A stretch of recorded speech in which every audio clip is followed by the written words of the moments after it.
চট্টগ্রামের জঙ্গল সালিমপুরে যৌথ বাহিনীর খাওয়ার পানির ট্যাঙ্কে বিষ মিশিয়ে দিয়েছে সন্ত্রাসীরা। এ বিষয়ে আরও জানাতে আমাদের সাথে যুক্ত রয়েছেন সহকর্মী আল আমিন শিকদার। তার মাধ্যমে জানাবো সেখানকার পরিস্থিতি। আল আমিন, ঠিক কেন এই কৌশলের আশ্রয় নিল সন্ত্রাসীরা? কোনো হতাহত আছে কিনা বিস্তারিত জানাবেন আমাদের।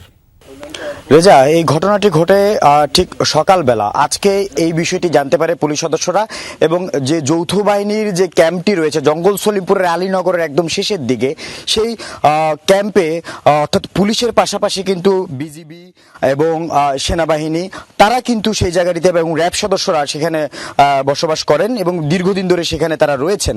সেই ক্যাম্পে যে পানি সরবরাহের যে পাইপ, যে লাইনটি রয়েছে, সেই লাইনের এখন যে অংশটি আমরা দেখতে পাচ্ছি পুলিশ সদস্যরা দেখছেন, সেই পাইপলাইন দিয়েই কিন্তু বিষ মেশানো হয়েছে এবং সেটি তারা বুঝতে পারার পর থেকেই কিন্তু এই জায়গাটিতে পুলিশের একের পর এক ঊর্ধ্বতন কর্মকর্তারা আসছেন, অন্যান্য বাহিনীর ঊর্ধ্বতন কর্মকর্তারা আসছেন। তারা বিষয়টি খুঁটিয়ে বের করার চেষ্টা করছেন, কিভাবে পানিতে বিষ মেশানো হলো, কেন মেশানো হলো, কি কৌশল তারা অবলম্বন করছেন সেটা বের করার চেষ্টা করছে।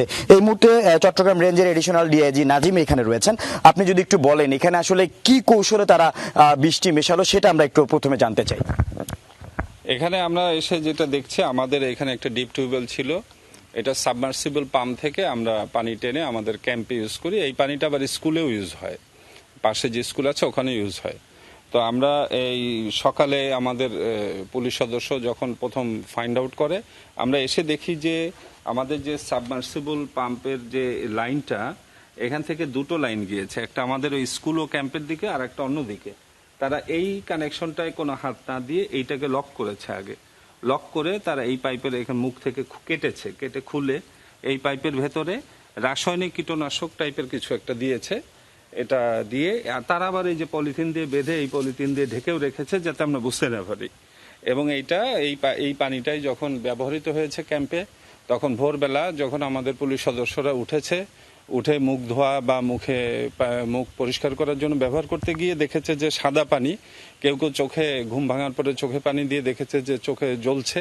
তখন তারা প্রথম সন্দেহ করে যেটা একটা স্বাভাবিক পানি না। তারপর আমাদের ঊর্ধ্বতনদের জানায়, আমরা দ্রুত এসে দেখি যে পানি একদম সাদা ঘোলা এবং খুবই অন্যরকম একটা বিটকেলে গন্ধ। পরে আমরা অনুমান করি যে এটা কোনো বিষাক্ত কিছু বা রাসায়নিক কিছু।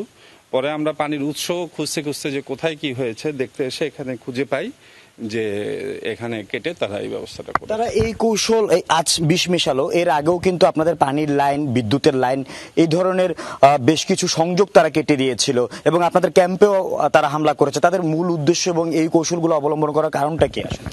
এখানে আপনারা জানেন যে শুরু থেকেই তারা আমাদের ক্যাম্প যাতে না থাকে সেই চেষ্টা সম্পূর্ণভাবে করেছে। তারা এখানে আমাদের প্রথম দিকে ইলেকট্রিক লাইন কেটে দিয়েছে, পানির লাইন কেটে দিয়েছে।